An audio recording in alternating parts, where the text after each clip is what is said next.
the biggest thing that ego is there for is fear.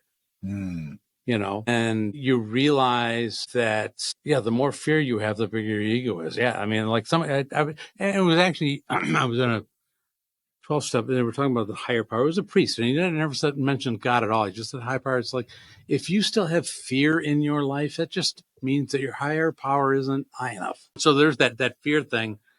And I love to say that, recovery exists. You got to power through it. Fear, ego, protects you from that. And you got to tell yourself, like, life's you can't avoid pain and things that are hard in life, because that's life. And the longer when you do that, that's when bad things happen. Shit, I'm about to go wait in this place when you dropping the bass in. The beat is at the streets of awakening. I'm making to break my foot off of somebody's ass. I'm waiting for someone to say my name so I can annihilate them. Okay, then everyone was screaming the rape when I was kicking at the gate till it caved in. Belly scraping by, but now I'm paid. Look at the paper I raked and I'm caking like Jay-Z and Drake. And I hate when people say that I ain't killing shit. The game is my playpen. I punch you in the face and end up breaking your break bands. I'm far from Hollywood. I'm posted up at the days in. Even though the industry say I'm the latest sensation. Drop the song at the war show. Becoming complacent. Mama saw me on TV with just a bum in the basement. You a Captain Saber, whole you What's up, everyone? You Control You podcast. We're in the building. You know how we start every episode off with what we're grateful for. I'm grateful for family, friends, a beautiful life, and surprisingly, this cold. Because this cold allows me to appreciate our warmer days. And when it's negative 4 degrees out, the moment I step outside, you appreciate warm days again. And that's what I'm grateful for today. My guest today, Tom Farley. What are you grateful for? Oh my gosh, grateful for just this. I'm grateful. I don't know. I watched the SNL 50th last night, which my brother Chris, there he is. He's, now he's in the room. The flashes out, and I just love that I can look at that and that's my brother. I get to be my authentic self once again. Tom Farley. We'll talk about that. But for the longest time, I was somebody's brother. It engulfs you, and I got to watch this, and I don't know. I saw it differently. So I'm just grateful for just kind of where I am now, just being who I am. And that was a great reminder last night that could have been different. Well, that's awesome. Yeah. So yes, you are Chris Farley's brother, but you're also a New York's bestseller, community activist. Yeah. And thank you. And the list goes on. So you are very much, you've cut out your own path. It's taken it's been a journey, and it's still, I'm still trying to figure out who I am and be happy with that. I was, I was thinking yesterday, my life it's almost like the as I'm trying to be my authentic self, I feel like Quint in the end of Jaws, kicking madly, like this brand, you're somebody's brother is trying to, eat me. I'm like, no, I'm not going to go out that way. I'm kicking and screaming to try to be myself. And so I'm grateful for that. Yeah. So we were talking about right at the beginning of this, or right before it started. You're one of the few people that I actually have an origin story to how I met you. And what's funny to me is that I didn't even know you had any relation to Chris Farley. I'm 45, so I grew up, of course, watching. Yeah. It's that generation of movies and that generation of comedy. I had no idea. I just thought you were a dope man that wanted to help the hip hop community. So to just touch on at least my end, it's about 2008, 2009, and we're running into issues with booking shows at venues and being able to keep them open and keep it running. I'm not going to say it's all the venue and it's not just the city, but it was also venue owners learning that I can make a quick buck if I just do live hip hop shows, even though we're not licensed to do this, even though we don't have a clue of what's going on. And then when something happens because they didn't do their job correctly, then the entire culture gets and I was sick of that, along with my then business partner, Dexter Patterson. We were sick of it. And decided to go to the media, go to the chief of police, the mayor's office, and just put this together. And then that landed me in front of you at the ALRC at that time. we have this meeting, we talk about coming up with these guidelines for hip hop. And it's funny because that initiative right there, I don't know if you know this, but the Mad Lit events that happen downtown and the greater Madison music and all this stuff is spawned from that. All of that is spawned from those meetings, from that task force. That's what that turned into. And it's weird watching basically a baby grow into an adolescent now, and it's off doing its own thing. But you were a big advocate of that. I was amazed that I just heard you talking about this. I could see, I didn't know what those, these things, and I don't know how it would manifest itself later down the road, but I knew it had the ability to do some amazing things and change the fabric of this changing city that and adapting to that change. And I'm like, yeah, don't you want to lean into that? Let's be creative. I love the creativity of it, and I love let's find a solution. Let's not just put all our concentration, making this small little swatch of our population happy, because it's not. It's diverse, and why? Let's make this a place that everyone can love. I don't know. The looks on people's faces were like, you're not seeing this? Like, come on, man. Like, this is to be a part of something that changes and grows the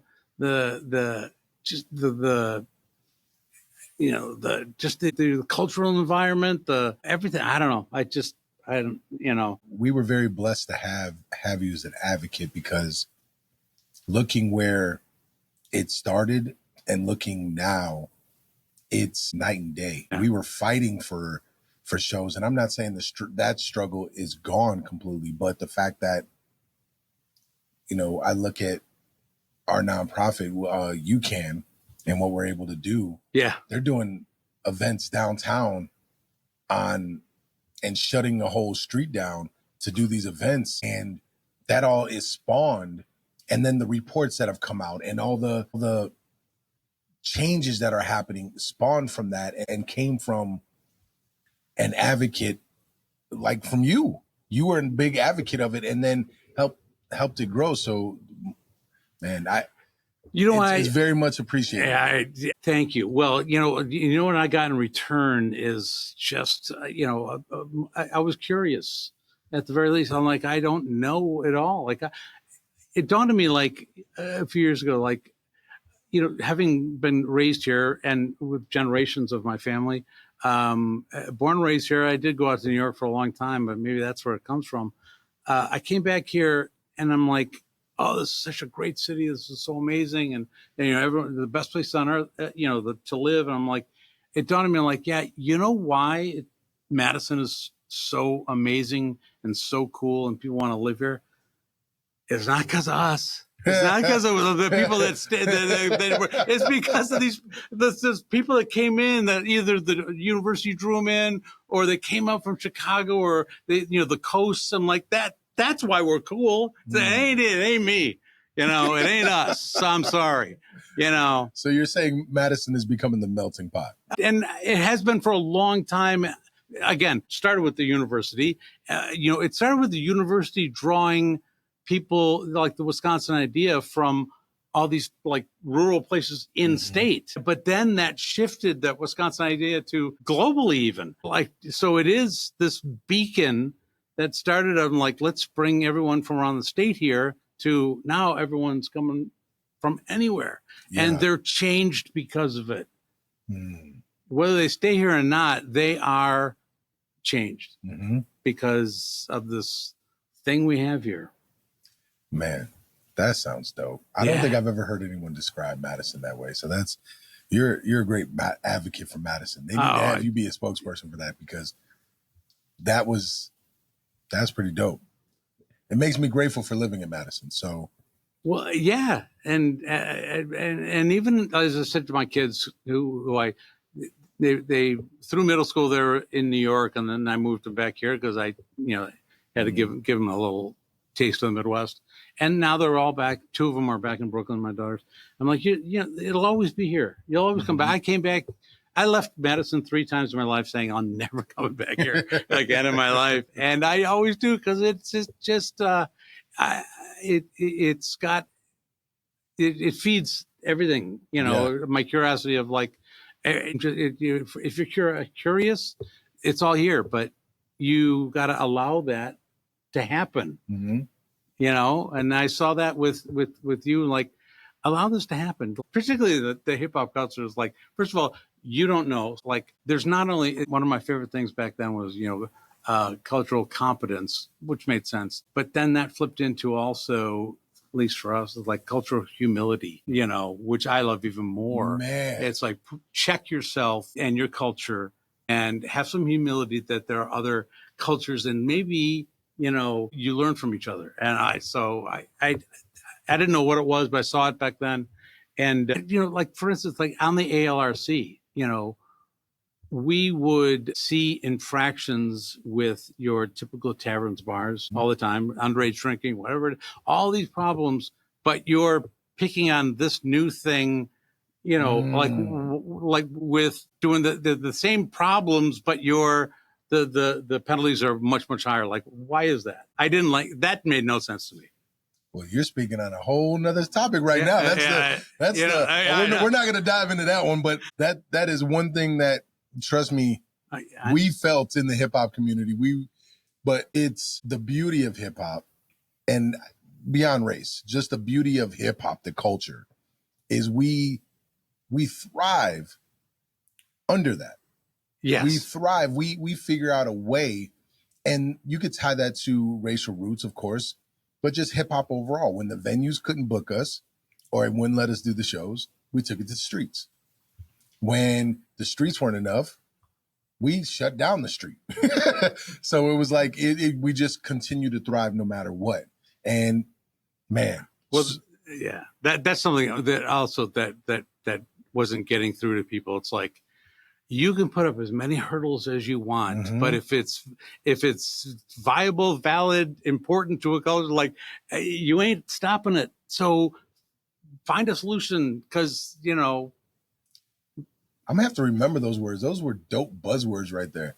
Hip hop is viable and valid. Yeah. That's man. Well, he just he wasn't lying about just being ready to go. I tell you what, one more thing. It's just, full disclosure, is like, when I raised my kids, the next generation, my kids' generation and those that follow, one of the most amazing things that I saw in them that we didn't have anything close to was this voice and advocacy. And I saw it in my kids. I'm like, oh man, like, how do you get to do that? I was told to shut up and go to my room. And like, so I just love that. And then when they, all of a sudden the word, like, they became disruptors. I'm like, oh, no, you can't do that without me. I want to be a disruptor too. I've been an interrupter most of my life, and like in classrooms and stuff and meeting rooms.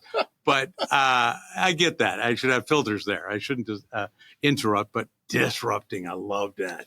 And I leaned into that, like, because, if you're doing it for the right reason, it's not just it's a challenge, and learn something, be curious. And you can't do it without, you can't do it without a voice, and you can't do it without, there's some pain, and okay. Well, I'm glad thank you. You just threw the perfect alley-oop for me. So you mentioned your kids, and you just mentioned pain. So let's rewind and go back to how your journey started. So started in Madison. If people don't know, you're an advocate for addiction. You are not advocate for addiction, but rehabilitation and rehab and helping people through this process, correct? Yeah, I mean, it started in the addiction space because I was forced into that with having a brother die of an overdose in a very public way. There's no way I could run from that. So I said, and I also didn't like when I didn't like the way that it was being portrayed as this, oh, he was an addict, or he took drugs, and this is the lifestyle, and so but 2 weeks ago, he was the funniest guy in the world, and now he died of this disease, and you're pillorying. You're just like, you're talking about my brother, and my mom's got to hear this, and even people that are friends of mine now in media here in Madison were saying like these things, and I'm like, okay, and I'm gonna start there. I would like to help people not go down that road, so I was an advocate. But on the same token, I also was, just champion against this stigma and judgment. So I started that in this space, and it's just grown. Knowing it's not just the stigma around drug use, is like mental illness, everything. I mean, I will get into it, but like everything that I if you're going to be if you're going to fight stigma, fight it everywhere. Yeah. And it took me a while to learn that, I'm like, oh, there's other things that need that same sort of approach, and I'm willing to go there. Just in our conversations, you've talked about drinking, you've talked about you're Irish, and, in any movie you see or most conversation, my family's also, one half of my family's also Irish. So it wasn't a big thing to see beer or whiskey or just anything consumed. When did you start drinking or just having a drink? Or was it just like you can't even remember? Oh, let's go beyond that. You're going to talk about the Irish, and again, also being from Wisconsin, it's the same thing. Yeah. It's your identity. It was ingrained in you as this is your identity from almost. It was inevitable because you were raised as an Irishman, and in Wisconsin, everything around you was like this is what you do. So it wasn't like when I started. Is just a place on the timeline, but like the thought was ingrained in my mind. I don't think we would fully appreciate like what messages we're sending to as it gets younger and younger and younger. They're seeing all of that. So I was nurtured in that, and it's almost to the point where like, all right, when's it go time? Like when we go? So it was like, freshman year. I started, first kind of drinks freshman year in high school.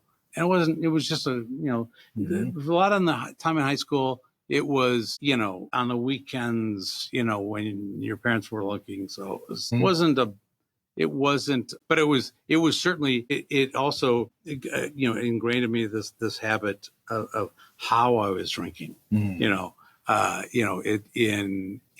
isolation, binging, and so. And the odd thing is, I was doing it because it was underage. Now, at that time, it was 18. So let's say I was 15, 16, and then I started.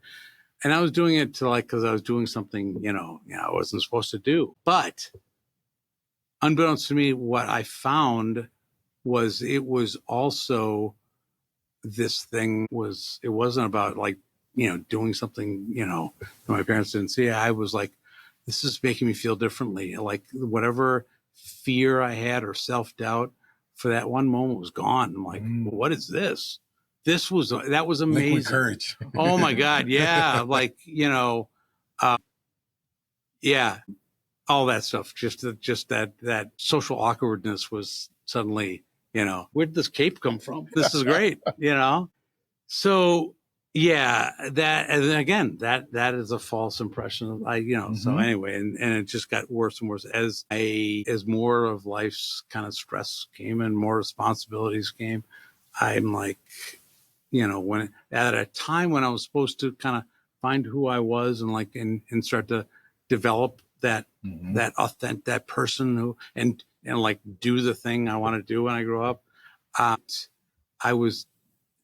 fearful for anyone, but instead of powering through that and finding, the right path, I isolated and, I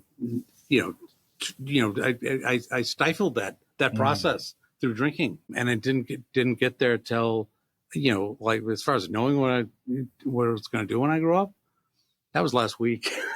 Yeah, I finally figured that out. But yeah, no, it's wow. and it takes a lifetime to see it, and you want to tell that to the next generation, but like they're hopefully, you know, they'll get some of it. But you know, I'm still a boomer, and like, yeah, okay, what are your lessons in life, sir? I'm like, all right, I get it, but you know, at least write it down, look at it later. Let it hit your, at least let it marinate out. Yeah, exactly. Somewhere. Yeah, okay. You know, I don't expect it to change your life right away, but you know. So when was that moment for you? Because this whole podcast, You Control You, is about taking ownership of your own life, being in control of your own life. And a lot of times it's one of the dopest ways I've heard this put is we spend a lot of time doing tons of things, but we never read the instruction manual how to operate our own machinery. We never learn how to drive our own car inside our head. And so a lot of times people are never in full control of themselves. Yeah. So, and hearing you talk about drinking and how it provided you courage and how it put this cape on you and you were all of a sudden able to, I'm guessing, speak in a room full of people, speak to women, just do things that you maybe not be able to do on a normal basis. What was that moment for you when you were like, okay, I need to take control of this wheel and I'm done with this. I need to do something different. Yeah, it actually, first of all, I love the analogy of the playbook, you know, like the ones I was given, like my dad gave me the playbook, like, this is it. Like, I'm like, this isn't right. Like, well, that's what my dad gave me. It was a bad playbook. The crayon should have tipped me, but you know, like, okay, I don't think this isn't the right playbook, Dad. I don't think anybody caught. Come on, Dad. I'm guessing that went over some people's heads. Right, that was awesome. So, for me, the real moment was, you know, when life just came. You know, I couldn't run away from it anymore. When I was watching CNN one day and heard that my brother died of a drug overdose. That's, you know. Whoa. Yeah. I don't think we've ever had that conversation. I didn't know that's how you found out. Yeah. Yeah. Whoa. Yeah. I don't know. I don't know if you've I may have had a cell phone, but you know, I'm that old. I don't think, you know, it wasn't a thing. And nobody knew I was at a meeting at a friend's office and no one knew how to get a hold of me. He just happened to have a TV in his office with CNN playing. And I'm like, wait, what did he just say? And I was like, and I called home. My dad picked up. I heard his voice. I'm like, yeah, this is real. Can I swear? Yes. I know I could. So it was from that moment on, you know, luckily the immediacy after that, it was so surreal and so public. You know, I had Access Hollywood bang on my door at 11 o'clock that night wanting to comment. You know, the funeral here in Madison, you know, with, you know, Sandler was here, Rock was here, you know, Aykroyd was here. That was sort of, we needed that. And we needed that because it was so painful that it was nice to have, you know, this is something else. But after that, one of the things I realized really quickly was when I went out, I said, I want to prevent this from happening to other people. So I want to go into schools and talk about it. And that was it. That was the moment I realized that, like, if you want to get through this pain and this grief, you got to talk about it. You got to, like, you can't keep it up. And so from that moment on, that's what I did. And there was a lot of, you know, that in itself has had its own journey, but I never stopped from that moment on, you know, wanting to get a message out and advocate, partially to deal with my grief and my loss. Because I realized that, oh my God, like, I share this with so many people. Like, everyone feels the same way I do for at least a little bit. So I need to connect to that. There are people in my family that haven't done that to anything close to that. And I still see the pain. And, you know, so I'm very blessed that I get to go out and talk about it. And in the process, you know, even if it's just, I have learned through that process, you know, I've had a little bit more about my brother, a little bit more about his addictions, a little bit more about, like, the wonderful person he was. And I have a better relationship now with Chris than I ever did when we were both alive, you know, because I saw it through an older brother's, you know, lens. Stop embarrassing me. Yeah. So that was that journey. So that was a good start. But all the time that I was out there, you know, advocating and talking about my grief, I was still just talking about somebody else's addiction, somebody else's journey. And I know that was helpful to people, but it wasn't. It was me. Like as I said, I for the most part, most of my life had this self-doubt, and I was putting this person out that I thought the world wanted me to be, or that I needed to be because of what, you know, so that was inauthentic as it were. And then I became somebody's brother. I was putting that out. My full name, you know, this is Tom Farley, brother of Chris Farley, who died of a drug overdose. That was my full name. So there was a period of I was kind of lost in that for a while. And you know, I had kids that I was raising, and I had a wife, kids, and I kind of knew, like, all right, this drinking thing, you know, especially the more I talked about it with Chris, I'm like, dude, maybe you should kind of think about not drinking yourself. And so I would have long bouts of sobriety, thinking it was just about not drinking. You do that. This hard thing, I convinced myself, this is the hardest thing I've ever done in my life. And yet I was still causing all sorts of train wrecks and broken things. And like, why is that? You know, and I would go into meetings, you know, listening to people share their stories. I'm like, that person drinks more than me. I don't belong here. It was the same thing we did in our family when Chris was struggling. We would look at him and I'm like, well, we're not that bad, so I guess we're okay. We weren't, but we also couldn't help Chris as much as we probably could have because we were fearful of being honest about our own. Like, to go there means, you know, even though that was his journey and we could have helped him with that, we held something back because of the fear of, you know. So I did that for a long time, and you know, just being sober, it was great. My kids didn't kind of grow up in that, as I said earlier, this kind of atmosphere of you're Irish and you know you're a Farley, this is what you do. I broke that cycle, which was, you know, that was good. I have to admit that, but it, you know, it wasn't sustainable. I was still causing all sorts of problems, you know, train wrecks, you know, in relationships, job loss, like, because I was trying to put this person out there, and that wasn't me. And in order to do that, in order to put that person that I was curating, I needed everyone else to do certain things so I could be that person.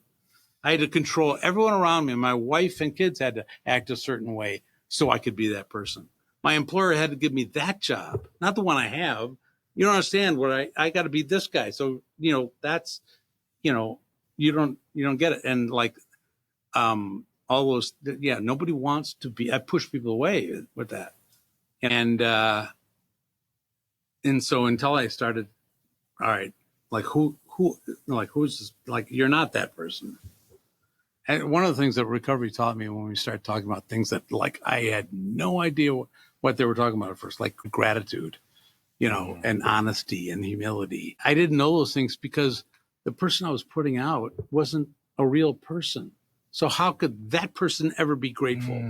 How could that person ever be honest? It wasn't a real person. Only you can do that. And you don't even know who you are. Like, so I didn't know those things until I started to really, you know, lean into it and try to, like, okay, dude, who are you? Like, and like, are you going to like that guy? Are people going to like that guy? I found out that, you know, if you stop controlling others and wanting them to be a certain way so you can be, and pushing people away, like, just be yourself. And all of a sudden people are coming back. I'm like, yeah, I can't deal with you, right? Yeah, I can't. You manage your own life. You know, I'm going to let you do that for the first. I'm going to give that job up, and just, this is job one. And people like that, you know. Man, I don't know, who knew.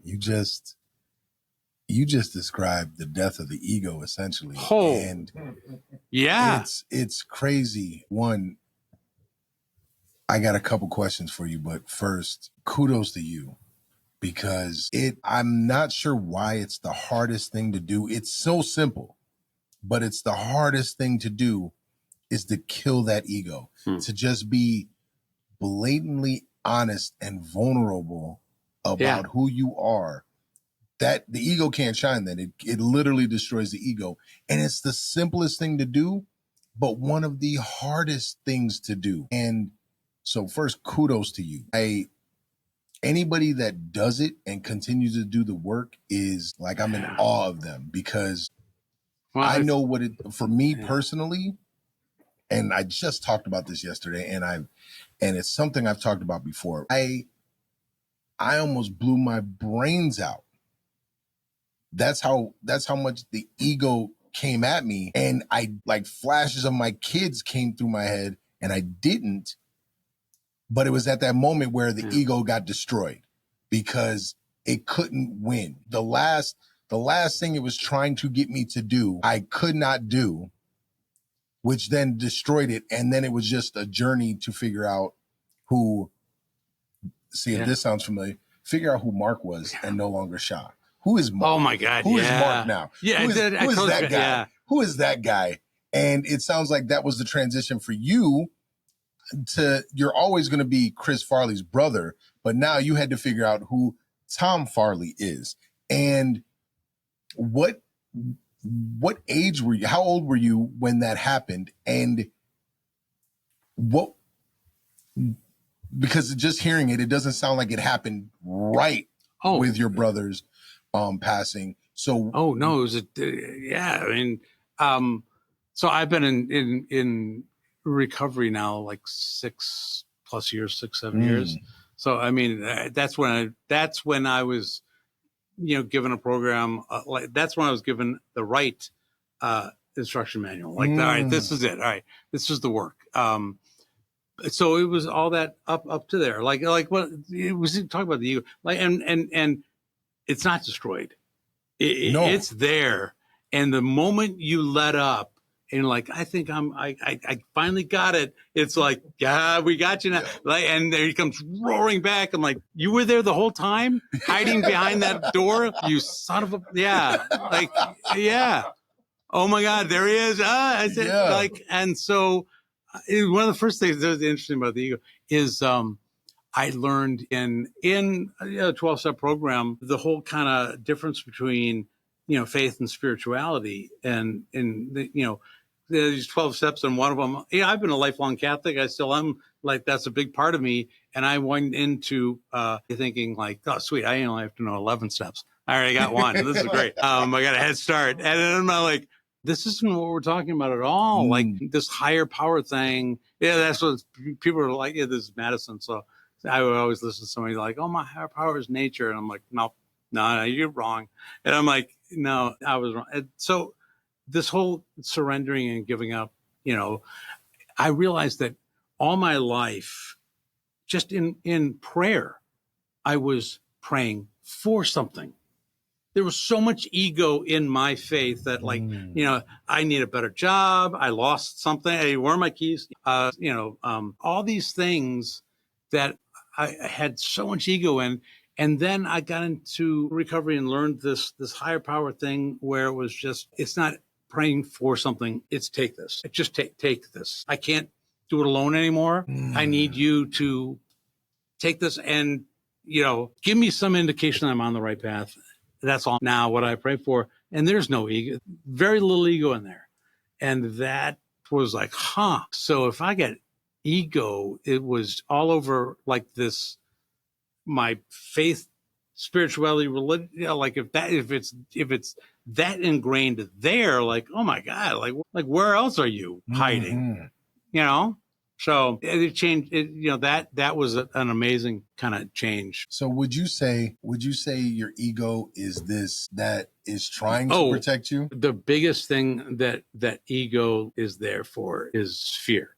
And you realize that, the more fear you have, the bigger your ego is. Yeah. I mean, like and it was actually, I was in a 12-step, and they were talking about the higher power. It was a priest, and he never mentioned God at all. He just said higher power. It's like, if you still have fear in your life, that just means that your higher power isn't high enough. If you're still fearing something, that the only way to come, your ego is the only thing that's going to fight that. And, and also, so there's that fear thing. And I love to say that, recovery exists on the other side of fear. You got to power through it. But it's also life. Fear, ego, protects you from that. And you got to tell yourself, like, life's how you can't avoid pain and things that are hard in life, because that's life. And the longer when you do that, that's when bad things happen. You've got to, power through it and learn, to be comfortable being uncomfortable. You can't avoid every pain, like life's pain. Yeah. But if you are doing it in isolation all by yourself, good luck to you. Like that's like, it's painful, but you know what? Everyone else is feeling that too. And the only connection is, it's almost like the opposite of ego. You're giving up your ego for this connection to everyone else. This human necessity of connection. Man, you just touched on a few things. I see people writing things in the comments. We are live. We are live. We are live. I don't know what question he's asking. He said something about Jell-O. What is he?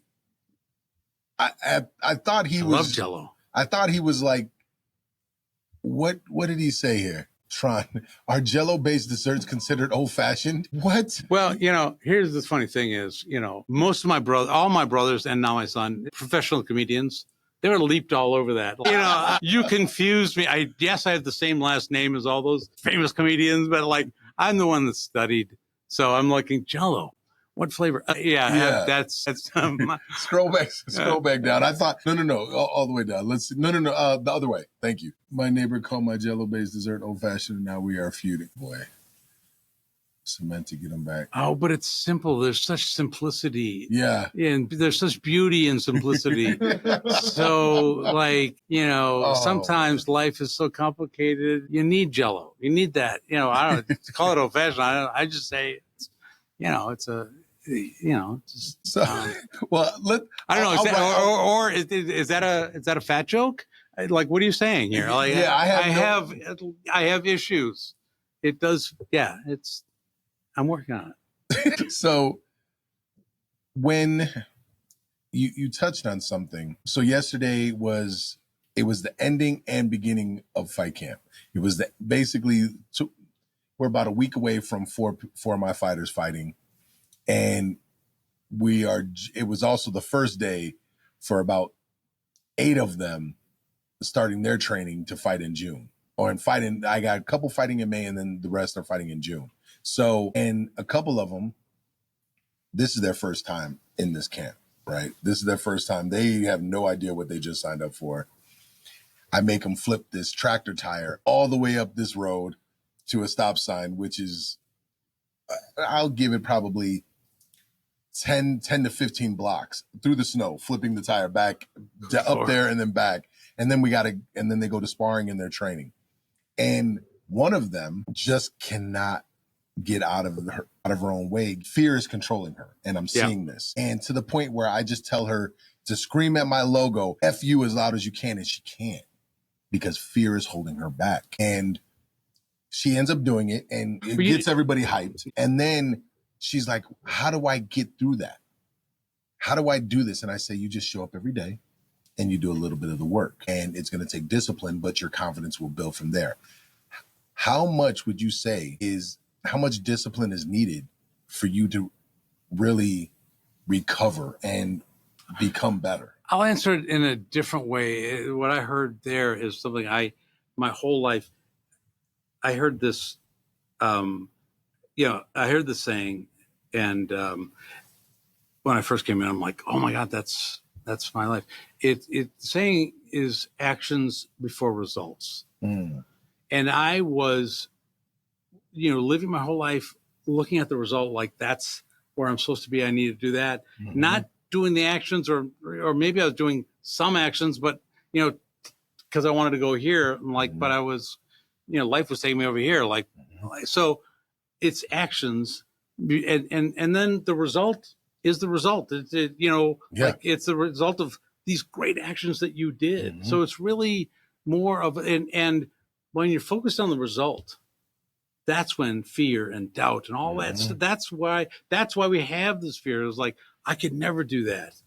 One of the most amazing things I ever heard when I moved back here to Wisconsin from Connecticut, and my son, I wanted him to really understand, now you're in Wisconsin, and he goes, well, what are we doing? It's like, you're going to wrestle is what you're going to do. And we're going to not only you're going to this physical thing, but we're going to spend Saturdays in Dodgeville, in Mineral Point. You're going to see Wisconsin. And so we did. It was amazing. But he wrestled out of they had a youth program at Middleton High School. And this coach said, he was just getting beaten, and this coach, and he was depressed and because he was looking for the result. And the coach said, you're looking at this all wrong, man. He said, you're not gonna win a match for probably 3 years. And he was like, well, then what am I doing here? And he goes, just look at it this way. All right, your next match, just, try to last more than a minute. That's your goal. Then your next match, just try your goal is get through the first period without getting pinned. And then try and get through this. Then, all right, I did that. And I'll try and get through the second period without getting pinned. And then get through a whole match without getting pinned. And in between, you're going to get pinned a lot. But those are your goals. And all of a sudden, you're going to get to this point where winning a match is now a little bit more possible. But you were never going to do that. You just started this thing. And I'm listening to this coach going, as his father, I would have just said, try harder. You're not good. I don't know. That was genius. Yes. That whole, it's not pushing this thing up 15 blocks, this tire in the snow, which is horrible, by the way, that you made them do that. But because you're focused, who, I can't do that. But this girl, can you get, a block? I bet you can. Let's go there. It's just, I know that's how you. Yeah, only two of my fighters knew what I was doing. One of them is my most experienced fighter, and he's been with me. The other one is a former Ranger, so he knew exactly why I was doing this and had the entire team doing it. Team building exercise. Yes, the team. But also, now the ones that would have looked at the tire and said, "I can't do this," have no choice but to do it. They're no longer thinking about the result. They're just stuck doing it with everyone else. And then when they're done, they're like, oh, wait, I can do this. It took 25 minutes to get it up there and back, but, I can do it.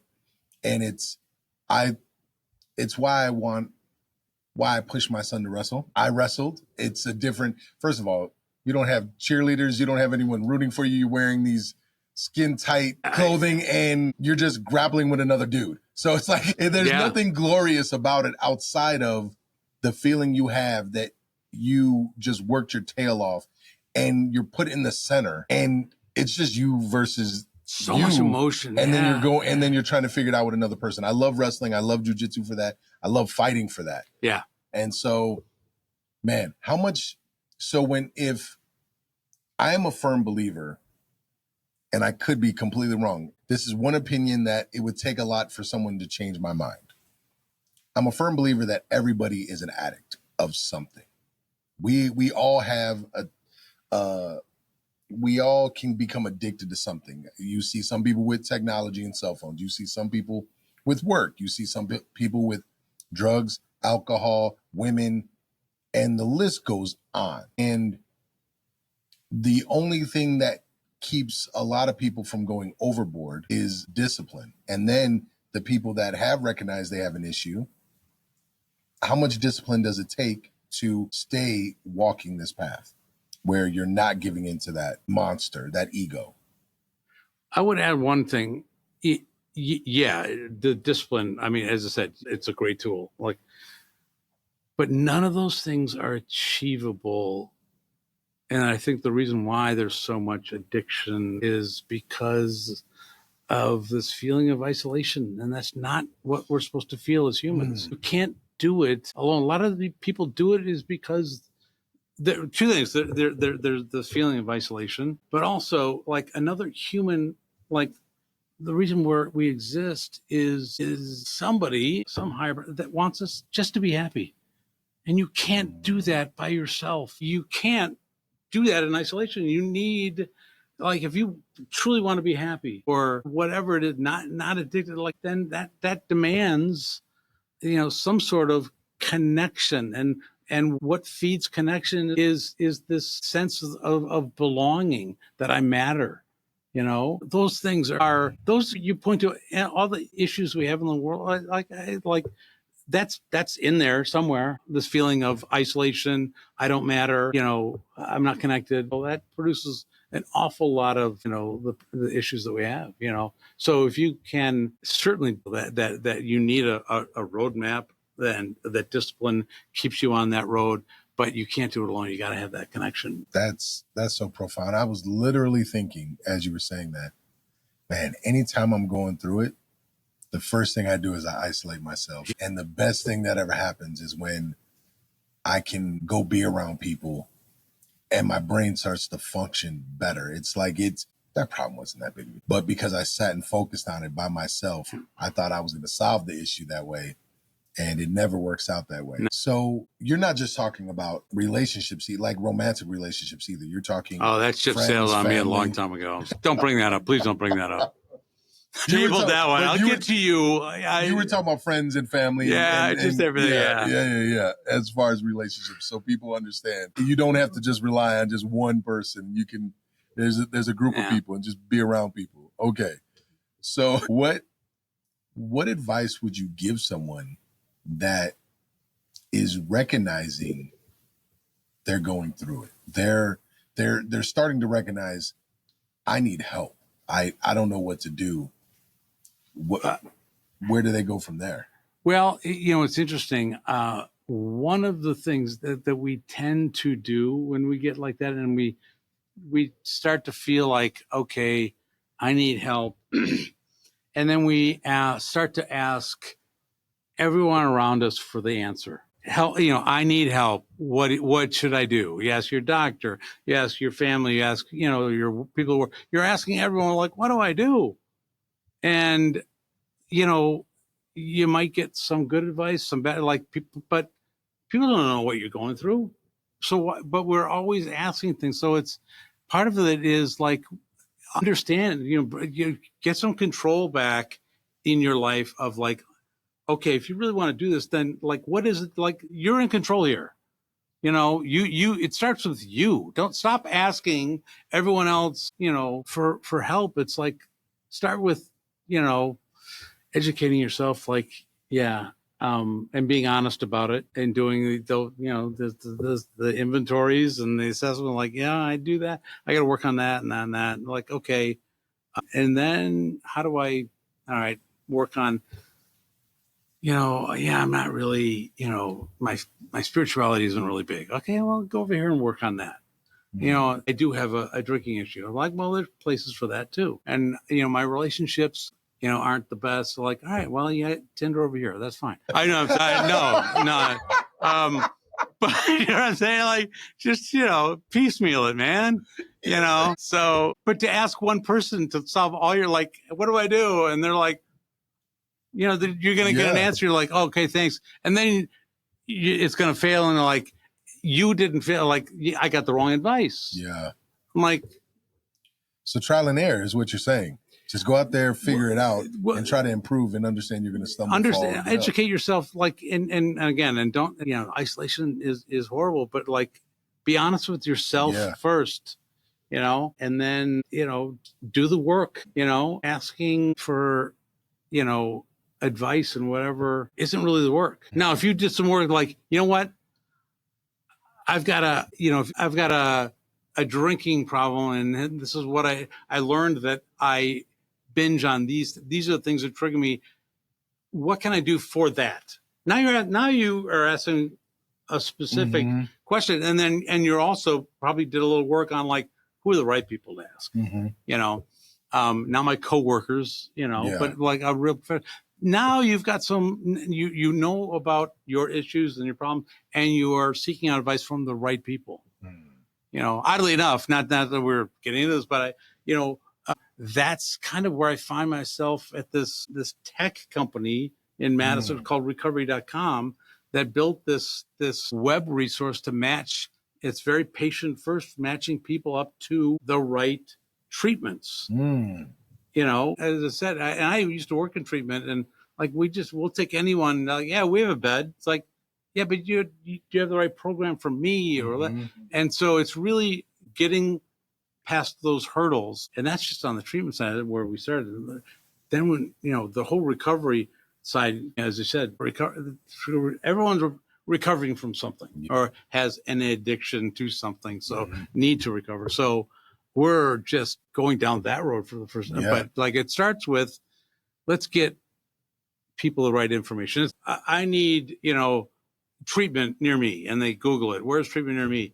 And it's like you put into Google, I want to buy a blue shirt. And I want to buy a blue shirt. What near me? You're going to get like this, all these pictures of like short sleeve, long sleeve, turquoise, navy. I'm like, does that help? You said you wanted a shirt. Here you go. Here are your choices. But if you want, I need a short sleeve shirt that, buttons all the way down, and it's kind of a navy, like we got some. That's kind of what this, recovery.com place, and it's just, that's where it starts there. Like, let's get people, and with all these resources, like, give you some knowledge and the right choices, and let's see what happens. That's incredible. It's been amazing. You said that's recovery.com. Nice. Yeah. So wait, shout out Nicholas. He said he's been on alcohol monitor since March 6th last year, and 1 year is coming up next month. Awesome, Nicholas. Kudos. Nicely done. Yeah. Kudos, sir. That's all you, man. Yeah. That's the other part I think a lot of times I recognize people miss. People, they'll do something like what Nicholas just described, and they won't give themselves credit for it. They won't give themselves a pat on the back because they're worried about slipping.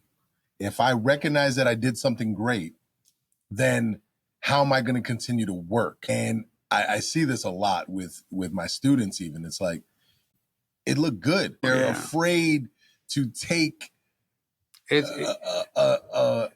the word I'm looking for? They're afraid to take a positive reinforcement. Yeah.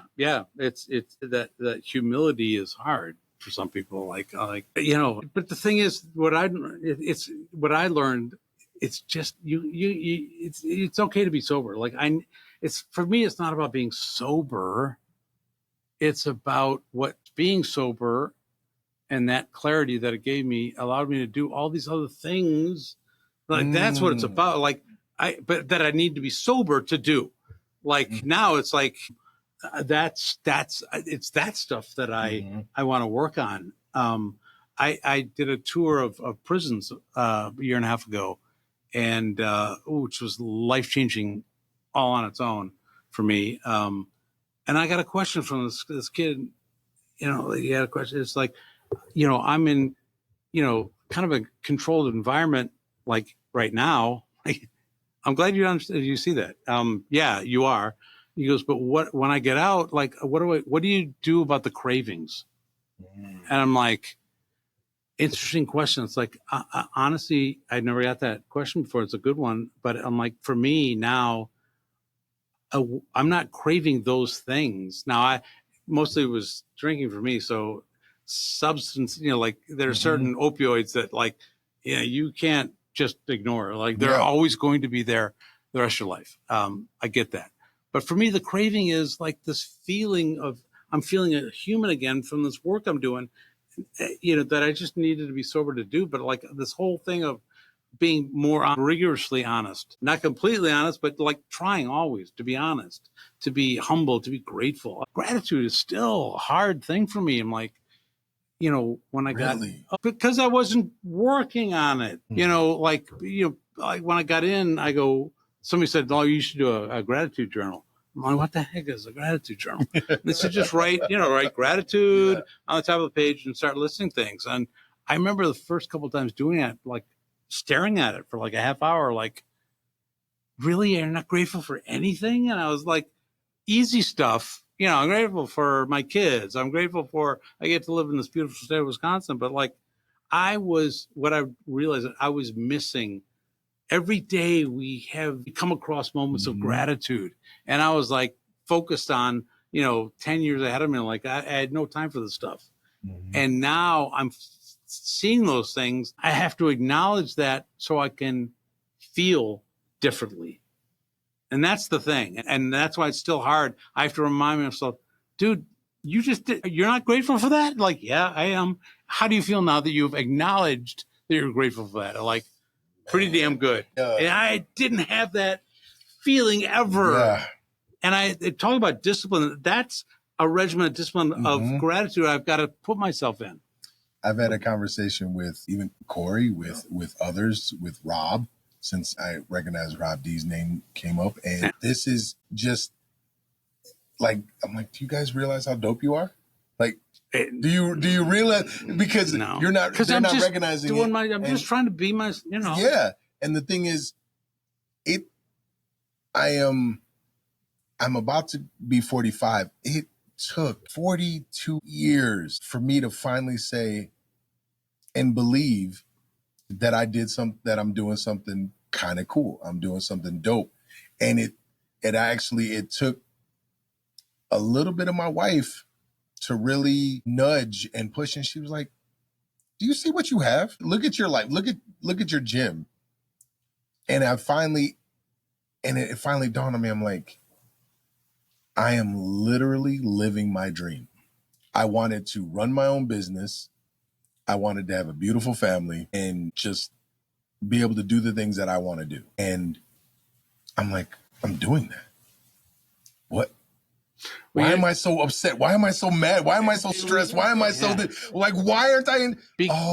Because we don't realize and I say this about recovery is like it's like a gate, that you do all this work and all this. I know I need this. I've had an intervention. I went to treatment, and you get right up to that gate, and you're like, you stop because your mind is like, I know the rest of my life is going to be like this, and your fear is stopping you. And I tell people like, what's on the other side of that gate? The same. You're not avoiding any pain. It's life. Did my life all of a sudden become happier? No. Did I all of a sudden have no financial stress? No. Those things happen over there. But what I had to acknowledge that once I went through that gate, life was getting better, and it was never going to get better over there. And our problem is, when I say like my relationships are better. I have a great relationship now with my ex-wife. We're friends again because we love the same three people more than anyone else on this planet. But is it the relationship I wanted, spent, over 30 years trying to, build? No. Is it the relationship I thought it should be? No. Is it the relationship that I wanted us to have for our kids? No. But you know what? It's the relationship I have. And I have to be grateful for that because the alternative is none. And so it's not on my time frame. It's not how I want it. It's not in what degree I have to acknowledge that life is getting better and just, pump the brakes and just, acknowledge and be grateful for those moments. Yep. And even though my mind is like, but I want this, it's like, you may get that, you may not. But, if your life is getting better, you're going to get something from that effort. And that is a tough place to, it's hard to remind ourselves of that. It's so amazing to listen to you talk because you can hear the wisdom, learning how to be patient, learning how to be grateful, learning how to do all these things and just finding a way to be happy or content with where you are. But that doesn't mean you can't work to go further in your life. It's just being right now in this moment, I'm good. Yeah. I'm breathing. I'm good and I'm healthy. I'm good. And I'm going to work more to reach whatever new heights you want to reach. Yeah. And it's, man. And, honestly, I'm not here to impart that wisdom. I'm here most of the time to hear myself say that. And like, yes. Okay, like that's part of the work. I'm like, the moment I stop doing that and stop hearing yes. myself, that reinforcement I'm like, I'm going to fall back. And I'm like, I'm not here for Jello boy, although now I'm hungry. Thank you very much. I'm here, you know, and it's kind of like when I went into the prisons, I said, like, I understand one thing. I'm not here to give you wisdom. I'm not here to motivate you or give you, I'm here because you're working in recovery. I'm a recovery program. It's where I need to be and who I need to be with. That's it. And I need to be hearing myself say these things. And hopefully you're hearing that and it's helping you. But like, I'm here for me, like more than anything, because I know this could be up. This apple cart could be like all over the road in a heartbeat. It's so amazing, one, that you said that, because people really don't get it. When you're speaking on stage, when you're doing something like this, for me, when I'm speaking in front of my students and I'm saying something, I tell them all the time, I'm like, the only reason I know how to even say this is because I've done it. I've messed it up 3 million times. And I say a lot of these things because it helps keep me on track. I'm like, because if I don't say this, exactly what you described, I'm going to fall off somewhere. I am going to lose my discipline. I am not going to stay on track. And the moment I do that, that's when the ego comes out and he wants to play. And he's all of a sudden, I can conquer the world and we're going to do this, and this, and this. And then it's like, burn everything to ash and conquer the world and get to this point. And it's like, wait, I don't need to do that. I don't need to go Targaryen on the world and burn everything to reach my goal. So it's amazing to hear you talk about it. Yeah. I mean,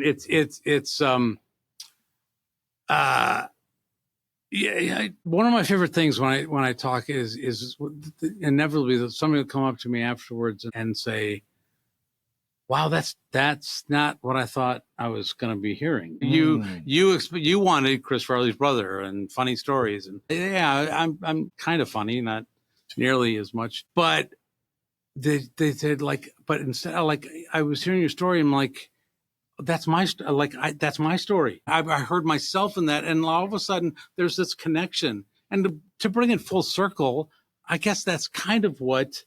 Like, we didn't understand way back then what hip hop was doing. It's like there's pain, there's experience, there's connection. Like, I had me too. They're not just trying to be assholes, put it to the man, although there's a fun element to doing that too, as I said. I like being a disruptor myself. I get it. But it's like, I've had this pain and I need to, and not only not just bitch about it, I need to sing about it. I need to be creative, because that's a connection too. The whole beauty of that connection through pain, but also, it can be a joyous celebration too. It's all wrapped into one. And man, do people ever talk about the healing that's occurred because of this genre or whatever? I don't think so. I've never heard it. No, they don't. There's, because in order, I believe in what I was going to say isn't even correct. Really allow it to heal them. Or no, I don't know anyone that talks about it. I know for me personally, I don't make it through most of my life without DMX. That's a fact. That's a fact. More than any other artist. He's not even number one on my list. He's the artist that I can't live without to make it through something. His music helped me through so much of my life. And it's not even necessarily what he's saying as it is as much as how he's saying it. Yeah. There is something that I feel when I listen to DMX, and his song about his grandmother by his 4th album, all his prayers. His very first prayer on his very first album, I will cry. If it's played, I will tear up because I feel that so deep in my soul. It just takes me back to defending my little brother. And it's so profound. And for that, it's healed me. And also it allows me to tap into my ego in a controlled way. I can't do my job sometimes without tapping into that, because the ego allows me for a short period of time not to feel pain the same way. It allows me the reflexes to be sharper. It's why a fighter, when they walk into their ring, the last little sprinkle is that ego. It's a crazy jolt. It's why Tyson was the way he was. He didn't have an off button. He knew how to turn it on to walk into the ring. He didn't know how to turn it off when he walked out. And I know the mechanisms to turning it off, so I can do that. But DMX also allows me to get into that controlled ego, so I can use it to go do my job if I know it's going to be a hard day physically and mentally for me, because I have to show up for everybody I'm training. And then he helps me shut it down. It's like I hum a song. I will hum a song as I'm walking. Like, this is how deep it is for me. I'll do a hard day, and I'm talking holding pads, hitting people, getting punched, getting kicked, and I'm coaching them through this. And I make pad feeding into a fight. And I'm doing this with anywhere from 1 to 10 people. So this is a long day for me, and I'm banged up and I'm sore and I'm fighting through it. And I recognize the only thing helping me through this is my ego. And like, you're not giving up. You're going to push through. You're going to make them better. You have to do this. You have to do this. And I'll hum a DMX song in my head as I'm walking up the stairs to go sit at my desk. By the time I hit that top stair, the ego is usually shut off. And then I can sit in my chair. And then all of a sudden, all I feel is pain. Because it's like, oh man, what did I just do? I'm old. I'm too old for this. And so without hip hop, I know for a fact I don't survive. It's helped me out so much. DMX, when I pulled the gun from my head, the very first song that I played was DMX. And it was just like, okay, you're under control now. Like, let's get back to life. And that's how big hip hop is. I know for some people it's Tupac, it's Biggie. And I love these artists. And Jay-Z is. But let me, what I was hearing is like the stuff that you were just talking about, why you were like, who doesn't go through? I have those, like that's a human thing. Yes. And you use DMX or whatever it is. It's like, everyone's got some, that's the whole point is as humans, we all have the same. Yeah, we're all the same. We're all going through the same thing. So, like, why is that wrong? Like what you just described so beautifully. Like, like, are you angry because you don't have something? You don't have a DMX? Like, okay, well, let's work on that. I all of a sudden, when I was in high school, when punk first came out, I was appalled. Like, they're cutting themselves, like horrible. It is literally my favorite genre right now because of the same thing you were just talking about. They're talking about these they're getting this the bad parts of the human condition out there and talking about like this is my experience and like, who's with anyone else feel that way? And like, yeah, okay, I get it now. It's so weird. When the best way I could describe it, what it sounds like anyway, is so many people live with these blinders on that don't allow them to see outside of their own perspective. And someone else, you just said it, you love punk music now, and that's helping you through the process. Well, someone could do the same thing. Yeah. And I'll mention it, Barry White. Someone can go through the same thing listening to Mozart or gospel. And it's like, once you remove that, once you can see that it's like, oh, wait a minute, you're doing the same thing. And they got a word for it. It's called empathy. Once you can learn to be honest and open, it allows you to have empathy. How do you learn that? And you don't learn empathy to keep it to yourself. Learn empathy for the very reason to connect. But how do you learn that? Yeah, you like these things teach you about this human feeling condition. But then, but it's also connecting you to others that feel the same way and found that same kind of journey out. And here you are. And whether you're coming through punk or hip hop or you're ending up, all of us in this community of humans that, now we're better. Like, the fear's gone, the ego's gone, and here we are, and like, we're happy. We are all so, I talk about this often. We are the same. Our experiences is what makes us unique. That's it. Yeah. But you can boil everything down to the same few emotions. Most of it is fear, joyfulness, or happiness, whatever word you want to use there. And really, everything boils down to those two and maybe one or two others, because you're only mad. You only typically get mad about something because it's fear-based in some way, shape, or form. When you boil it all the way down, we're all so much alike. Yeah. And it's like we all have the same mechanisms. We all go through the same things within reason. We all have the same emotions. It's like learning that. And the biggest fear is the realization that those are your emotions.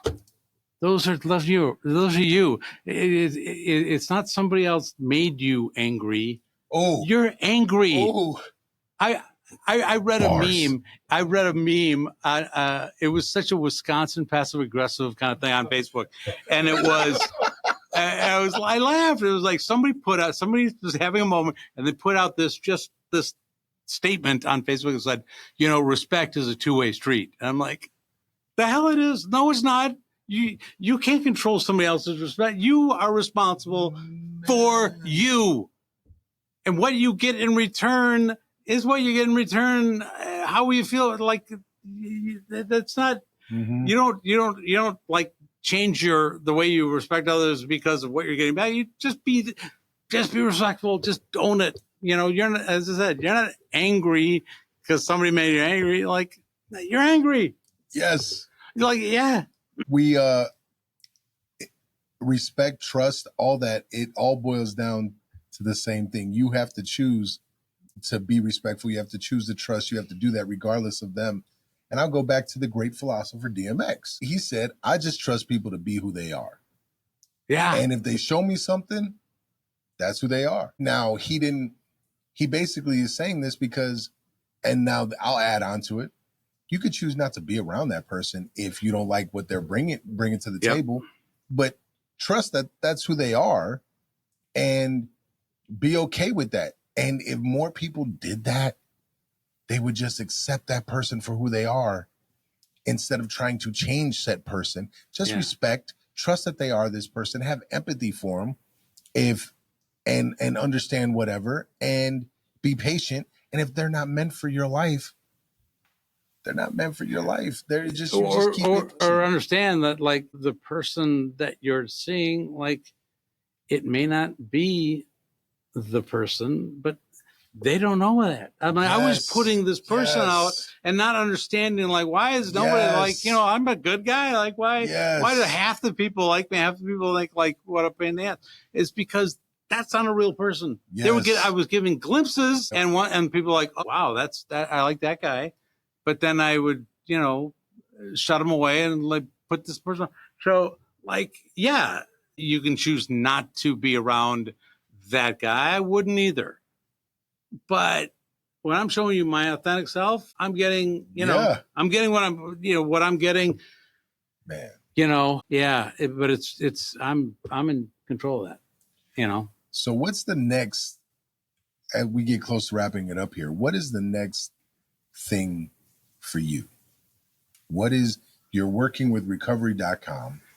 What is, I don't want to even think about that. Like, what's next? Like, one of the amazing things is, like, I worked in a lot of companies, a lot of cultures that had great products, and did great things, great services.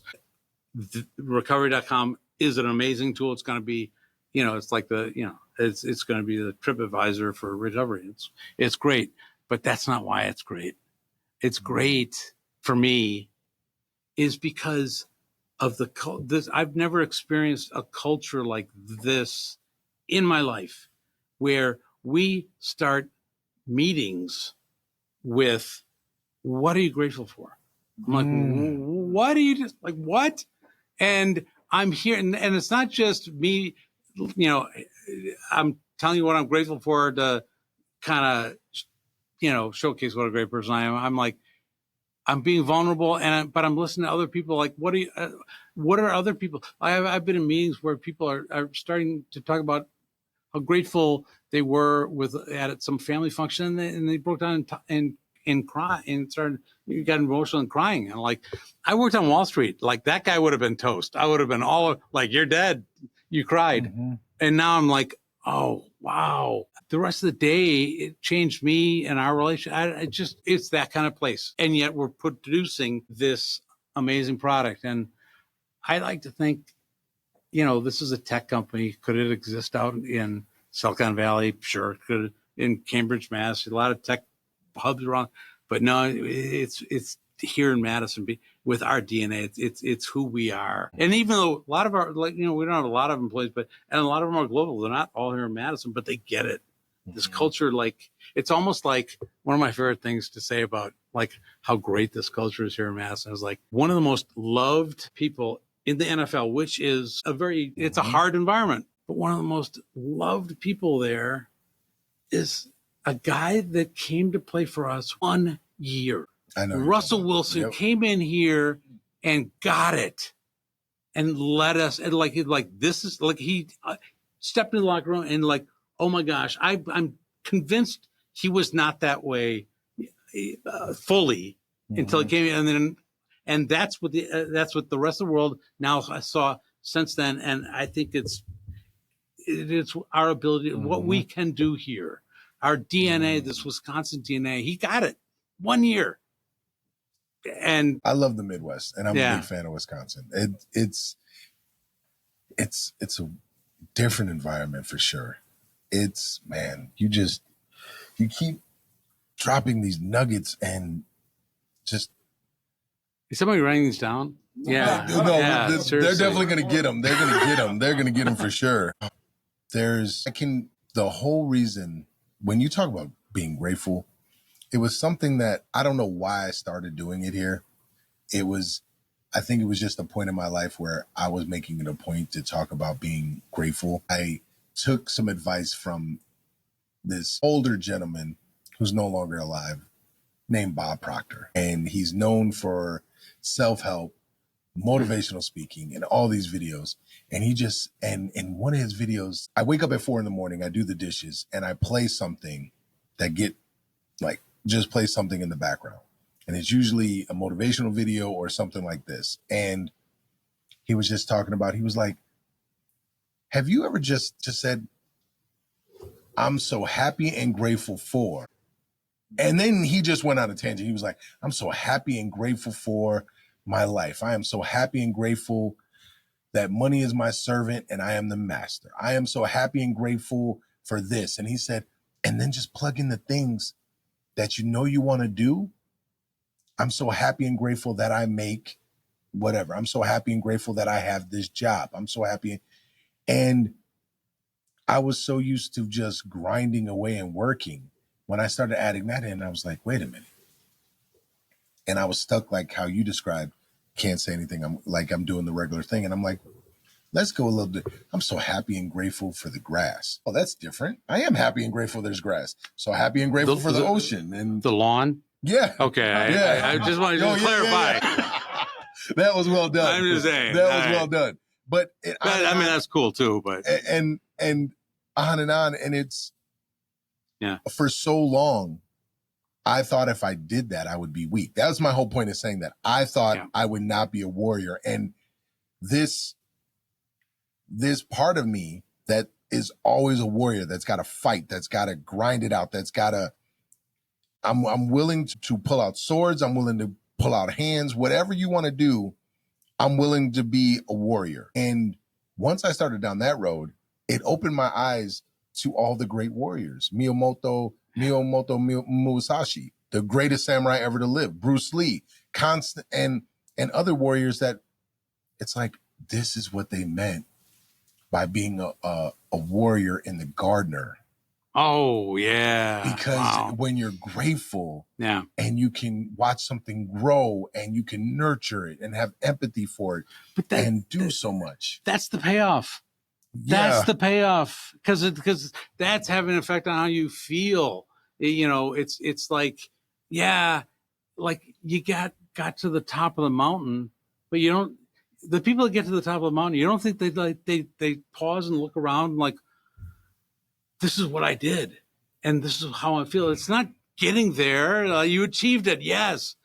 Now, what does that mean to everything else? And how are you going to take that with you?